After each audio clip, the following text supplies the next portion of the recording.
Welcome to today's Educator Spotlight series. My guest for today is John Linker. He is an academic dean of students, but we go by school to work coordinator at Collegsville High School. John, I got your email address listed up there in case people want to follow up later, or you can reach out to me and I'll just pass you on to John. But today's topic, and I can't remember if you gave this to me or if I made it up. So if I made it up, please forgive me. Creating meaningful work or employment-based learning opportunities for students. That's a mouthful. Perfect. All right. So with that, I'm going to go ahead and I am going to stop sharing my screen, and we're going to go ahead and get into the conversation. Okay. Sounds good. And let me change my view here to speaker so we can see you. So John, like I said, we go back a little bit. For those who don't know, our wives, I guess, know each other from college from back in the day. But it tells a weird story in itself, actually. Yeah, it does. Yeah, and we had never met each other before that. But so I met you, I think, first when you were still a teacher. You were a classroom science teacher. Yep. So I've been at Collegsville High School for 16 years. And the first 12 of those, I taught science. So I taught biology and earth science. And then I taught 3 years of chemistry as well. So and it was really during that 12th year that we started partnering with some of our local businesses in the area through our co-op program, and it went really well. And after, I guess 2 years of kind of like a little pilot, we decided to go ahead and see how far we could take this thing and kind of really expand it. And that's where I am today. Okay, well, let's talk about, you said we piloted this program. So just give us some details. Who's we? Was this you? Were you a solo? Hey, I got this idea. It's actually kind of funny the way it started. So for those who don't know, so Collegsville High School, we're on the south side of Grand Rapids. We're actually split between Wyoming and Kentwood. So as a biology teacher, I was always trying to get creative because we're in a concrete jungle, which is a little tough to teach biology. But what was a positive in this role now is we have like the corporate headquarters for Gordon Foods and Lumbermans and some of these big corporations right in our own backyard.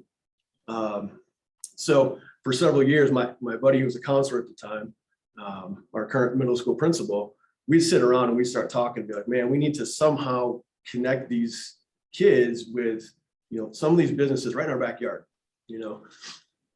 and I'm just kind of talking. And then one day we got a small little mom and pop dye shop right around the corner, contacted us. They'd had a Kellogg'sville graduate from 30 some years ago, and said, hey, back in the day, we used to do these co-ops. Is that something they still do at high school, or is that something that we could get started? And it was literally a week after my buddy and I were talking about this whole thing. And he kind of came up to my room and said, hey, listen to what, I got an email about. And we're like, dude, we need to shoot, however we got to do this, let's make this happen. So he kind of did the footwork, kind of got things going. And then we kind of identified like 4 of our seniors that we didn't know if they're necessarily, college bound at the time, but knew they had a really good work ethic, good kids. We thought, man, maybe this is something we want to look into. So he took care of kind of the paperwork portion of it. I kind of found a handful of kids. We took them over to this place, took a little visit, and then we did kind of an informal interview. So him and I interviewed, I think it was a group of 6 of our seniors, and selected 4 of them. And that's kind of how the whole thing got started. Went really, really well. Of the 4, 3 of them ended up working full-time right out of high school. One of them went into, another one's the military. And then we continued the next year, kind of the same deal with 4 more kids, with the same result. And the business really liked it. And it worked out really good for the students. So that's when we kind of sat down and said, hey, this is something that is I think a definite positive for our district, and definitely some of the businesses around us, a way to connect, students with, career opportunities. And then that's when we met with our superintendent and said, I think this is something we need to really expand. And so we went with it from there. So I love it. I already have a question. Heather said, just Yeah. out of curiosity, what happened to the two who weren't picked? Say it, I'm So, sorry. so she says, what happened to the two who weren't picked Yep. for the So, internship? right. So it's actually kind of the same deal. Like how I run it right now is all of our students have so 6 hours in our school day. So they have a full schedule. And then those students that did get picked, I actually took 3 hours out of their day. So I have to have them in the building for half of our school day. So 3 hours for us. The other half of the day, they were actually at this business, working with them. So it kind of took the place of their elective credits. So instead of taking, I don't even know what classes they were, we'll just say like a psychology and a sociology class, it would take the place of those. So those students that didn't get selected, they already had a 6 hour schedule. They just continued with it. Sure. And that's how we do it now too, is Sure. yeah. So it gets a little crazy the first couple of weeks of the year because I'm still pulling a few kids and changing a few classes, but nothing's guaranteed. So I want to make sure they at least have those 6 hours of full schedule. And then if there is an opportunity to do this, it's easier for me to pull that and put them into this as opposed to vice versa. So John, Yeah. I know that was kind of the beginning and you had only a couple of slots. Now, Yep. like following it was Heather's question, kind of that follows, she says, how did kids deal with the disappointment? In this case now, you've been doing this for a few years now. So is it selection based on the employer where they have to apply and then the employer selects? Or is it placement where you identify the kid, try to find the right fit for them? How does that look? Yeah, both. So kind of the whole process now is, so I'll have students come to me and say, hey, Mr. Linker, I'm really interested in the school to work program.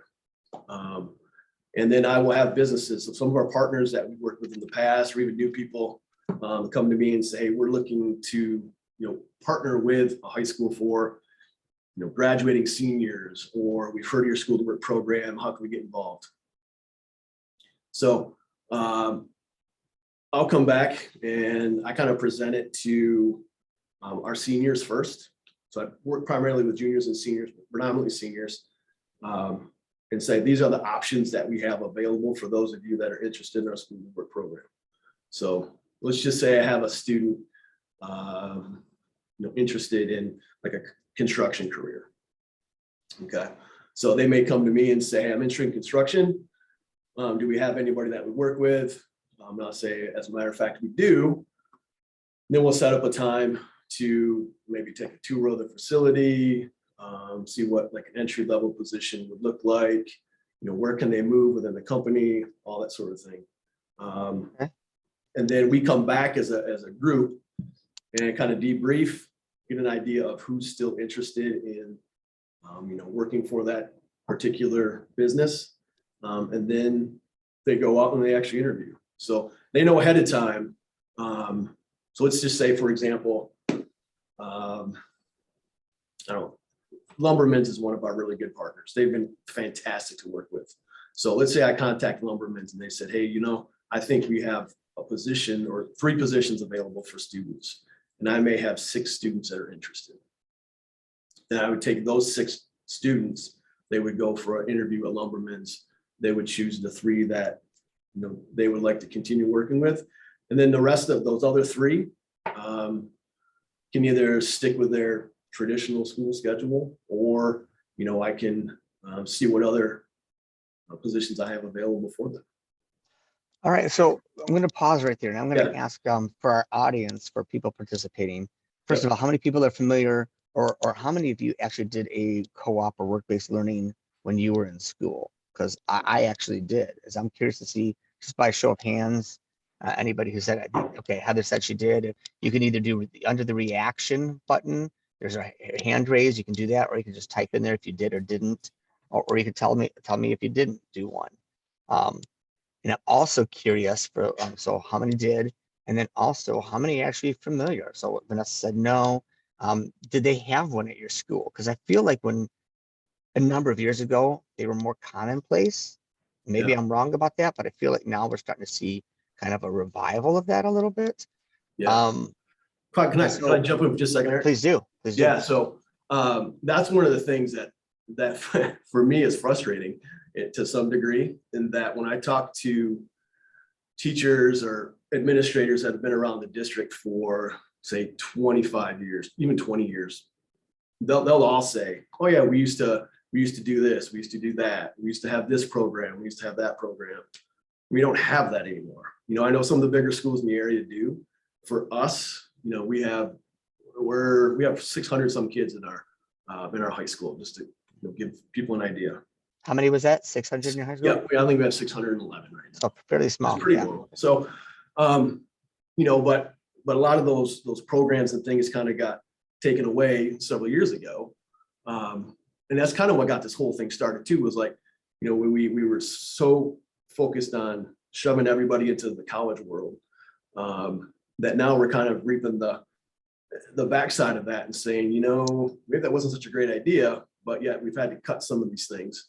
Like right now at our high school, we don't have a wood shop class, but we have a huge population of students that would thrive in something like that. And that's kind of how this whole thing got started too, was if I have these businesses right here in close proximity that can do something that we can't do inside this building, then I want to get students to them so that they can still get the experience. So, all right. So I wrote a couple questions down, and please, if you have questions, audience members, feel free to just jump right in or put them in the chat, whatever. You can interrupt me if you have a question.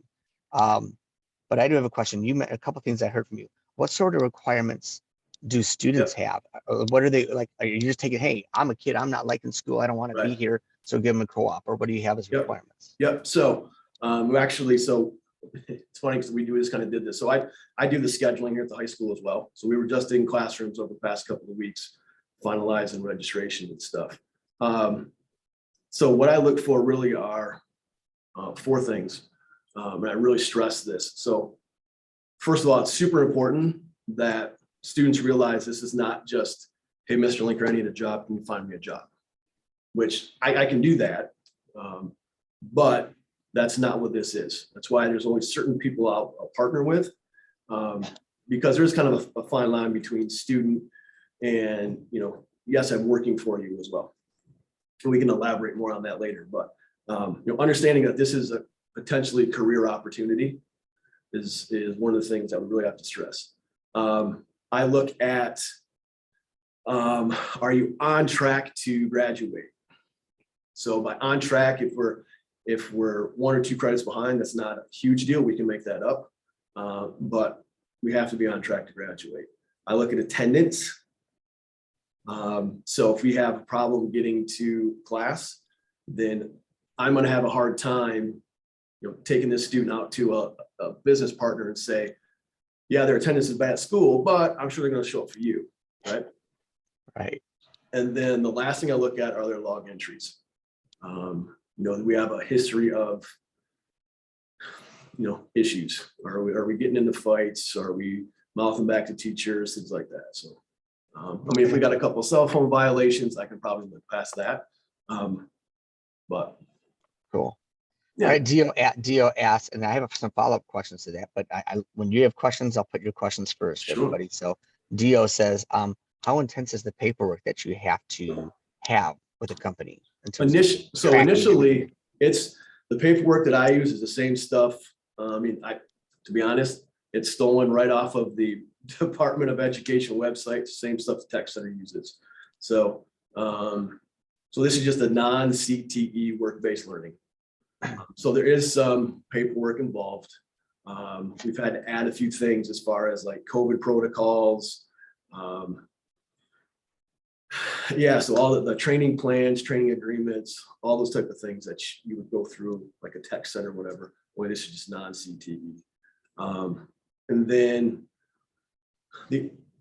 really once that's taken care of, the one thing that I do, instead of having a student check in with me every day and then go out to the job site or whoever they're partnered with, is I actually get the timesheets from the business they're working at. So every couple of weeks, usually an HR person will send me a copy of their timesheets, and then I can check that against their attendance. So really, once the initial paperwork is taken care of outside of timesheets and me dropping in for visits now and then.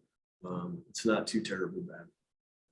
Good. All right. So, man, and I think also too, we should set up the stage a little bit of context. You mentioned you're in between Kentwood and Wyoming, but a lot of people here are actually from the other side of the state. So Yep. maybe in terms of the type of school setting, it's an urban school. Yep. What type of population that might help provide some Yeah. context? So urban school. Gosh, I think the last demographics, we were roughly 40% Hispanic. About 20 to 22% were white Caucasian, 22% African American, and then we have a smaller percentage of like our Asian population. Okay, so you have a pretty diverse. We are extremely diverse, and it's amazing, how well our kids get along and function. I mean, because it is extremely diverse, but it's awesome. I mean, each one brings a little something different. But also in the dynamics, does that also impact in terms of sometimes when you're in rural communities or very urban communities, either or, is transportation an issue? How do you deal with something like that? Huge. So let me just add one more thing as far as Sure. the district itself. So we're diverse, but back in the day of the free and reduced lunch, I think upwards of 92% of our students got free and reduced lunch. So we're kind of lower on the socioeconomic level as well.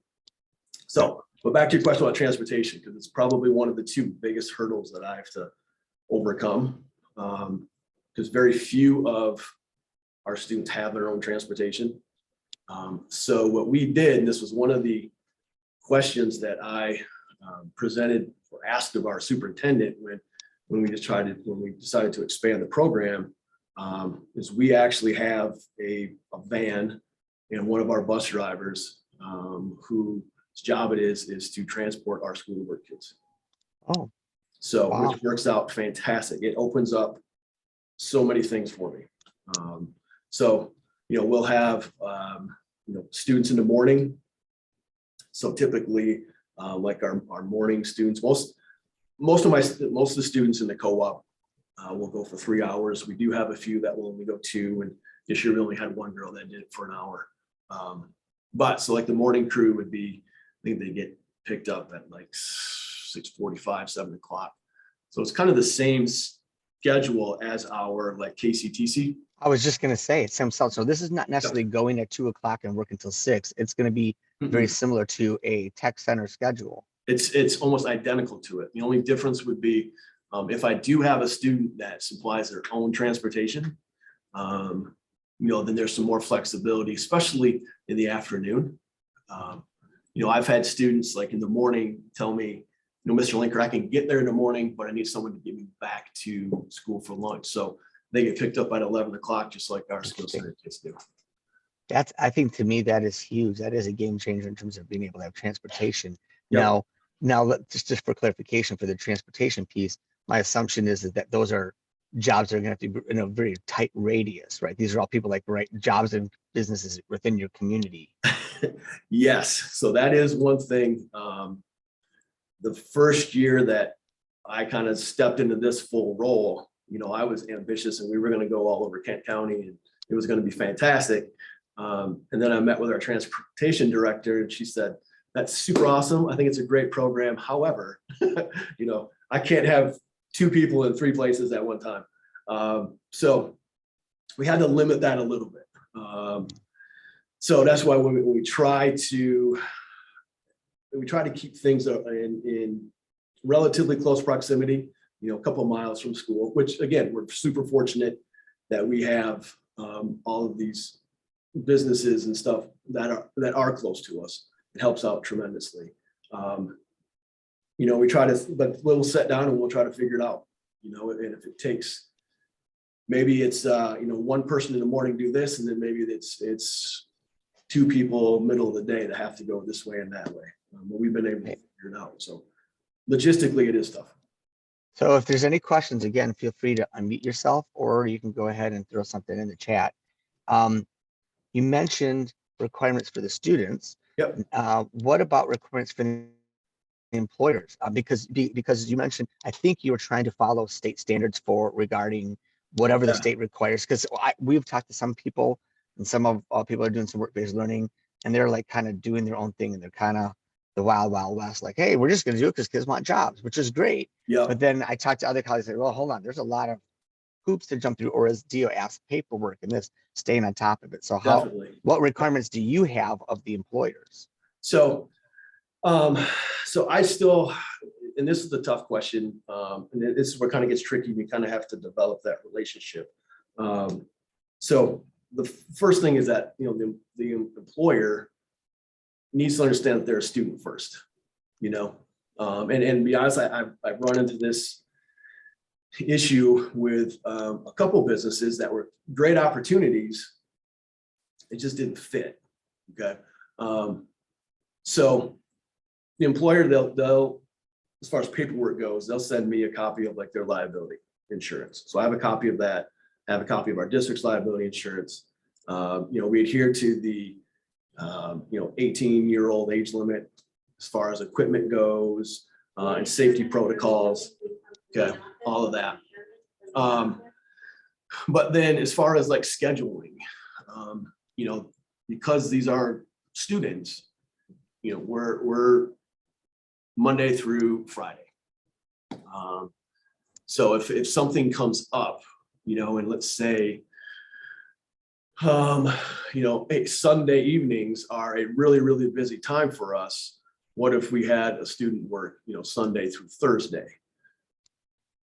That's not really fitting into my school schedule, which is Monday through Friday, you know? So if that's a deal breaker, then it's a deal breaker, you know? Could some kids do that and not others though, or is that dependent, or do you try to have a hard and fast rule? If a student is going to work on the weekends or outside of like normal school hours, then that's on them. Okay. You know? So, I mean, again, if they wanted to work the weekends and stuff, that's fine. But it's, as far as our program goes, we're really kind of restricted, or I guess limited, as far as during the school day, or yeah, so Monday through Friday. You know, and also as far as like production, you know, so it's a commitment from the student and the employer, at least for a semester. Okay, so ideally, if I have a group of students that start beginning of the school year, the goal is always, hey, let's do this for the entire year, with the chance to, you know, roll it into the next year, or, you know, potentially have a part-time or a full-time position upon graduation. But we always reevaluate it at the semester. So whether it's working for the employer, then great, we'll continue it. If it's not, then we'll maybe take a look and say, all right, well, what's the reason why? You know, is it a student thing, or is it just something where, hey, our supply and our work production has diminished to a point where I'm not going to keep a co-op kid when I have to lay off a full-time employee. So that's where it gets a little bit, that's kind of the balancing act. Because really, once I have a kid that is, let's say, this is worked into their schedule, I mean, it's essentially locked in there, you know, especially up until, you know, once that count day comes around and I can't mess around with schedules anymore, then we get tricky with that if that happens. So one thing, and again, feel free to jump in with questions, but one thing I have seen then, what I'm hearing from you, this is very different. Like I had co-op when I was in high school, and the first part of that job was working at some wheel manufacturer, and it was the world's worst job. I was falling asleep on the job, which like I still look back and cringe at that. But then that job went away, and I had to get a job at Rally's Hamburgers. You know, like so this is very different. This feels like it's definitely more like a work-based learning or a co-op, or not co-op, work-based learning or internship than it is just getting after a co-op opportunity. So there's definitely, more. I mean, yeah. So I mean, we call it our co-op, but again, you know, and that's why I really try to enforce the kids. Like, you know, I have students who just came to me last week and said, "Hey, Mr. Linker, you know, I work at Taco Bell. Can we do that for school work next year?" And I said, "No, I mean, it's not just, I need a job. This is going to give me 3 extra hours in the day. So Interesting. I want something, even when we first started this, I wanted to get to places where our students weren't already at. If I went to the fast food joint on the corner, after school, I'm going to see 5 of my students working there, right? They're already in fast food retail stuff. If we can expand the horizon a bit, and because to be honest, I didn't know half of these things existed. No, 3/4 of these things existed here in the Grand Rapids area until I started doing this. Sure. And I got to see all that was out there. So I'm trying to kind of get kids into an area that, they have an interest, obviously, so that's the other thing is I look at, we look over EDPs and stuff to kind of get an idea, but then if a kid comes to me, I'm going to sit down and have a conversation with them and say, hey, Eric, you say you're interested in school to work, but what do you want to do? What's 5 years from now, or shoot, if you tell me nothing, which, I mean, let's face it, a lot of these students, They don't the know. same way, I didn't know idea what I was going to do when I graduated. Sure. School, right? So then it's like, well, what do you like to do? Well, I like cars. I like, building stuff with my hands, or, I really kind of want to get into medicine, which that's going to be tougher for me for school. Sure. But still, you can get But some exposure. Pharmacy tech or something. But so what I Yeah. hear clearly is there's an intentionality to get these kids jobs. And I think you said at the very beginning, it doesn't mean it's going to be their career, but this is the job that could lead to a full-time career opportunity. So I guess let me follow that up. You mentioned EDP. What type of preparation do you, because some of these kids, they're graduating high school, they've never had a resume, they've never done, what Sure. type of, is there any preparation you do with them leading up to getting in there? Because some of these kids, and I'm not going to blame just kids, there's adults. I hear stories time and time again from employers. We hire a person, we hired them and they never even showed up, right? So what kind of preparation do you do for the kids between resumes to just teaching them here's what's expected of you to how to handle yourself in the workplace? Is there anything like that going on? So yeah, I hear that from people all the time too. So people just not showing up, and this concept of job hopping right now is like infectious. And the sad thing is when you drive up and down the road around here, and every 100 yards there's somebody hiring right now. So students can do that, but I think we've done a pretty good job and are continuing to progress here at the high school as far as our students are making resumes in their English classes. As part of their senior final exam, I know our English teachers are bringing in some of our business partners and some other outside individuals to come in and actually sit down and go through an interview process with a student, just to kind of get them some exposure to that. But then also, I know you had Ryan Zeiderbean on a while back, who's our business teacher here at the high school, and the guy's a rock star. And him and I have done a lot of stuff together over the past year and a half or so, where I have a business partner. We're going to bring them into the business class, which is like kind of a sophomore, junior level, and kind of get that exposure so they can hear from an HR person. They can hear from a marketing person and say, this is what we are looking for. This is what we expect you to do, day one in an interview. And then we can kind of continue to work on that, teach that, glean that, so that when they walk out of here as seniors, they're at least prepared. The other thing that we did, I guess after my second year of running the program, when we first did this, this was a credit, no credit class, right? For elective credit. And then we sat down with like 4 or 5 of our business partners and said, excuse me, what if we came up with a rubric? So that a kid, instead of just going to get credit or no credit, will actually get a letter grade. So we came up with a standard, 8 different kind of standards that, to be honest with you, is the same type of thing most of these businesses do as like an employee evaluation. Okay. And it's none of it is based on their necessarily their productivity, but it's like, do I show up on time? What are my communication skills like? Problem solving, or once my job is done, am I moving on to something else? There's a whole laundry list of things, but we picked kind of the 8.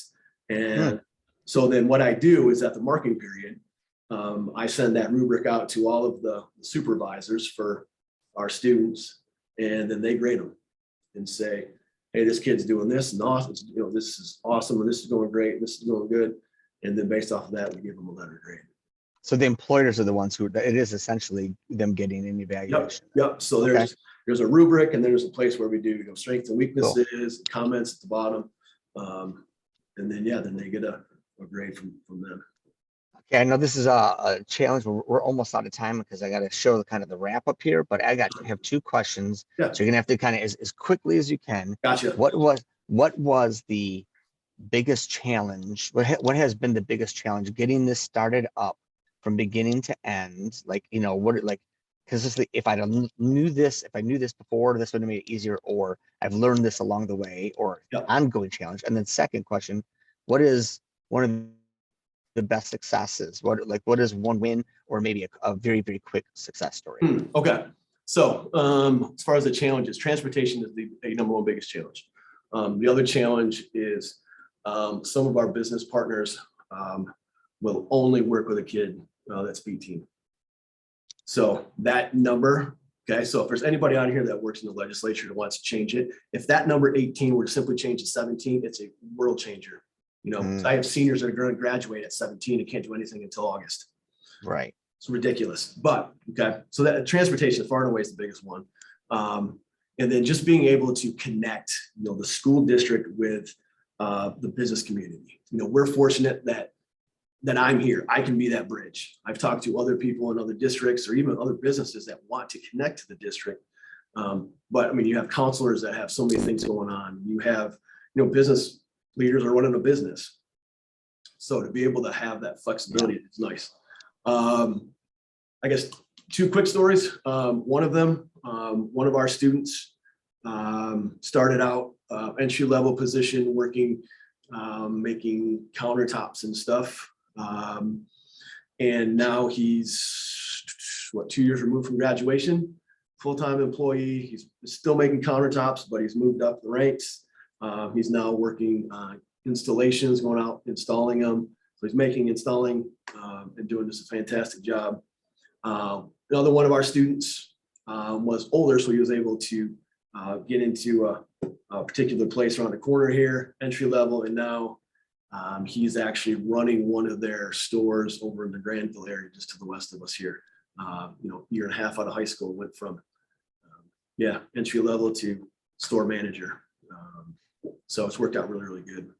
Well, yeah. What have your kids said? What have your kids said about the program? Because it's not just a typical co-op; it's an actual internship opportunity. What have your kids said about the program?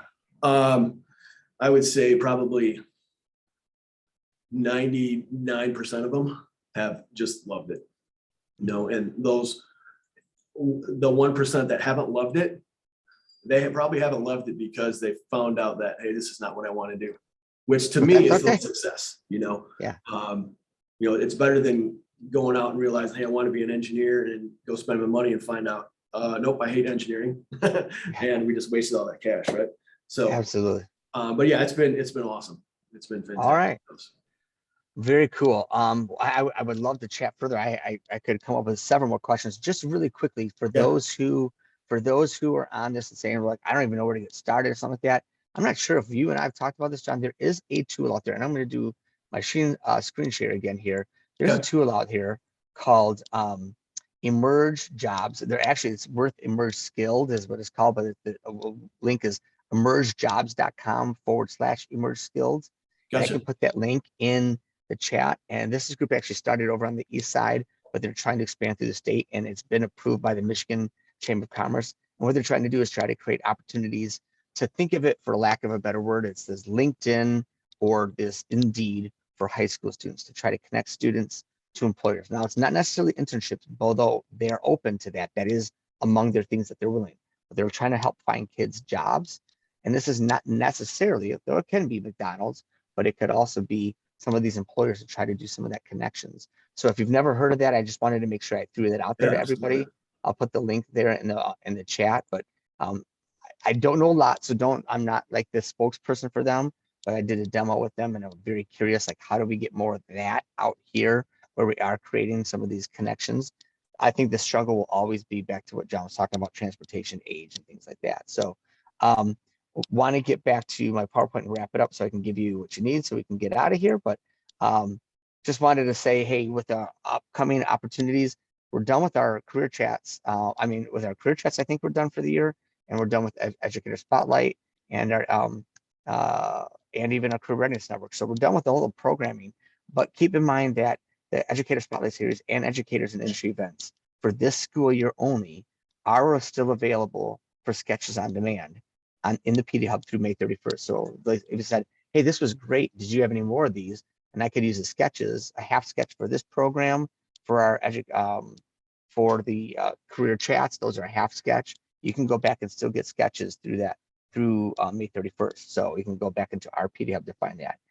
If you're interested in sharing your story or like saying, hey, like we're doing some cool things too, then you want to highlight that, by all means, you can go ahead and jump in bit.ly/spotlight guest, reach out to me, and then I will check in with you and say, hey, this might be a fit for us to talk about next year. That'll be great. bit.ly/spotlight guest.